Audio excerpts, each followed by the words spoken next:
એ ભગવાન આ છોકરાનો તો બહુ ત્રાસ છે. ઓય આમ જઈને રમો ને આમ આખા તાણે મંડાણા હે ચાંદના રાડું પાડી પાડીને કંટાળો લેવરાવો.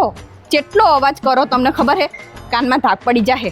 ઘરમાં રહેવાનું એ કંટાળો આવે હે તો પછી હા ઈ કાળી ટોપી વાળાને તો પહેલા જ કહું તાણે ચાંદનો મંડાણો હે.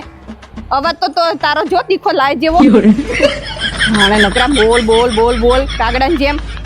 જો કાલ હે ને અહીંયા બારીએ કાચે ને કાચે અડી જો તો બોલ બરો. જો આ જડ્યો ને અને કઈ ફૂટ્યો ને તો તાર ઘરે કહેવાઈશ તાર માને. હા સદાણ આવે જ ને તાણે ખબર પડે તાર માને કે કેવું કરે અમારા છોકરા. ખરા બપોરે તમારે અહીંયા બધા હમચી ખોંદવાની અને અમારે હે તો અહીંયા હેરાન થવાનું. તો આ પછી તમારે આવી શાંતિથી હોઈ જાય અને અમારે અહીંયા જાગવાનું રાતે મોડા સુધી 11 વાગ્યા સુધી. બપોર તો આખી બપોર રમો હો પણ 11 વાગ્યા સુધી રાતે રમો. અમારે હોવાનું જ નહીં તાણે. તો ભાઈ ગયા ઉનાળામાં લોહી પી જતા ને આ વખતે આવું કરો હો.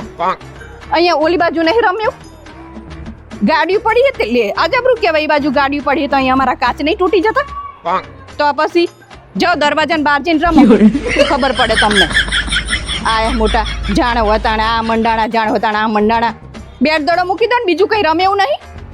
આખો દાડો બેટ દડા લઈ લઈને આવી જાઓ તો અને ઓલો જો પાછો ઊભો હશે શું હશે સાચું જ કેવી કોઈ કહેનારું નહીં. એટલે તમને અહીંયા અમે પેલા માળે રહીએ એટલે કોઈ ગુનો કર્યો હે લોહી પીજ્યા નકરા. આ વખતે હે ને જો અહીંયા આવ્યો ને બોલ તો તમારી વાત હે. જો આપું જ નહીં બોલ રમો પૈસા નહીં રમો. કારણ દર વખતે કશું બોલતા નહીં હેરાન કરો નકરા. આમ આગા જઈને રમો ને જાઓ ભલે ગાડી પડી હોય લોહી પીતા હારા.